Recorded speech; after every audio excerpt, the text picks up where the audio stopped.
दीदी की होगी आपने कोई गलती? कभी मम्मी जी आपका नहीं करती, मेरा करती है। तू भी देख लेना मम्मी जी को, जब बहू की सेवा की बारी आती है ना तो मायके का दरवाजा दिखा देती है। ऐसा कुछ नहीं है, सास नहीं, वो मेरी माँ है। मम्मी जी खाना देख के खुश हो जाओगे आज आप। छोटी गलती तो मैंने कोई नहीं की, तेरा जब नंबर आएगा ना तो तुझे अपने आप समझ में आ जाएगी, ठोकर लगेगी ना। हम सास बहू से दीदी चिढ़ती है। छोटी बहू अभी तो 12 ही बजे हैं, तूने तो सारे घर का काम ही कर लिया। अब शाम को होगी खाने पीने की तैयारी, तो इतने सोएगी थोड़ी ना। हाँ मम्मी जी, मैंने रात को आपके 2 ब्लाउज की कटिंग कर दी थी, आज सिल दूंगी। वाह छोटी बहू, इसे कहते हैं काम करने वाली बहू। ये 2 साड़ी है मेरी, इनके फॉल लगा देना, ठीक है? हाँ फॉल लगा दूंगी, दे देना। सास बनी हो पता चला है, तू जब से आई है ना तब से निहाल हो गई, सारा काम कर लेती है, हाथों में चाय पानी देती है। बड़ी बहू, शाम को दाल बाटी और ढोकले बन जाएंगे, तू बना ले, मुझसे तो नहीं बनेंगे इतने पकवान। मम्मी जी मैं बना दूंगी।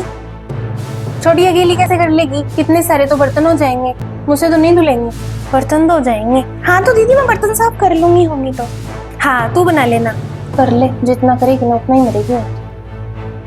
मम्मी जी ज्यादा जल गया, ट्यूब लगा दिया, टेबलेट दिया मैंने। आंखों पे पट्टी बंधी है क्या तेरे? माँ बाप ने कुछ नहीं सिखाया क्या? एक बार चूल्हे के पास गई और हाथ जला लिया। मम्मी जी ऐसे कैसे बोल रहे हो आप? मेरी माँ तक क्यों जा रहे हो? दीदी मैंने 50 बार दाल बाटी खिलाई है आप लोगों को। मम्मी जी इतने दिन तो आप कहते थे कि छोटी बहू मेरी बहुत बढ़िया है, सब जगह मेरी बड़ाई करते थे, इतना अच्छा काम करती हूँ मैं। दवाई पानी हो गए ना तेरे? रसोई देख कितनी बिखरी पड़ी है, संभाल ले उसको। मम्मी जी हद करते हो दीदी, मेरा तो हाथ जल गया, मुझसे तो नहीं धुलेंगे बर्तन। बड़ी बहू तू कर ले। मम्मी जी मैंने पहले ही कहा था, मुझे डॉक्टर ने वैसे भी ज्यादा खड़े रहने के लिए मना किया, मैं तो रोटियां बना दूं ना, वही काफी है। छोटी बहू तेरे पापा को फोन कर दे, तू तो मायके चली जा, वहां हो जाएगी तेरी सेवा पानी। और बड़ी बहू तेरा ऑपरेशन ही हुआ है, कोई बड़ी बीमारी नहीं है, घर संभाल ले, बैठी है बस। क्यों मम्मी जी, इतनी सी बात के लिए मायके भेज दो? ये एक हाथ जलाकर बैठ गई और इसका ऑपरेशन हो रखा है। मेरे तो खुद के पथरी के ऑपरेशन की डेट आ रखी है परसों की। मम्मी जी आप भी अपने मायके चले जाओ ना, मेरा थोड़ा सा हाथ क्या चला, मुझे मायके भेज रहे हो आप? दीदी को मायके भेजा ही था, आप भी चले जाओ, आपका भी तो मायका है। क्यों, तुम बहुओं को किस लिए लाते हैं? आरती उतारने के लिए क्या, जो मैं इस उम्र में मायके चली जाऊं? सारा काम बहू भी कर ले, सास का कोई फर्ज नहीं बनता। मेरे बेटों को बताती हूँ।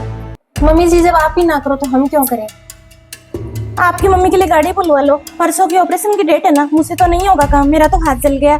घर मेरे है, बेटे मेरे हैं, मैं क्यों जाऊं मायके? कल की आई, तू जा मायके। देवर जी आपको सब पता है मम्मी जी ने मेरा कितना क्या किया है, मुझसे उम्मीद मत रखना आप। ना तो मैं कहीं जाऊंगी ना तू कहीं जाएगी। हाँ लोग हंसाई होगी, हंसेंगे लोग ऐसे, मेरी सेवा भी तू ही करना। माँ हो मम्मी जी आप हमारी, एक गलती तो भगवान भी माफ करता है।